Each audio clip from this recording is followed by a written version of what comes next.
Qadri ज़बूर channel पर हमें देखने और सुनने वालों को अस्सलामु अलैकुम वरहमतुल्लाहि वबरकातुहू। आज हम मौजूद हैं गिल्लांवाले, तहसील चूड़ियाँ, ज़िला कसूर के अंदर मौजूद हैं। गिल्लांवाला के हाफ़िज़ साहब मौजूद हैं हमारे पास।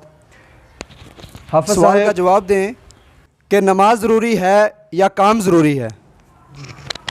जी, नमाज ज़रूरी है। हुज़ूर सल्लल्लाहु अलैहि वसल्लम के उलमा बता दीजिए।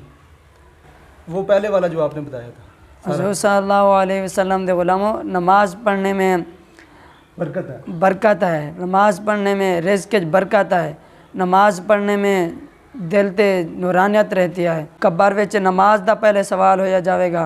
हुज़ूर सल्लल्लाहु अलैहि वसल्लम के उलमा नमाज अगर पूरी ना हो जवाब सवाल पूरे नहीं होंगे। नमाज हुज़ूर सल्लल्लाहु अलैहि वसल्लम दी अखा दी ठंडा के नमाज जरा इंसान नहीं पढ़ता, नमाज पढ़िया करो। जदों हशर दा मैदान होएगा पहले नमाज दा सवाल किया जाएगा। असी की नमाज पढ़न नाल रिज़्क़ बरकत है, माल च बरकत है। असी तो यो सुन्नी तुहानू पैगाम पहुँचाते रहांगे, नमाज पढ़िया करो।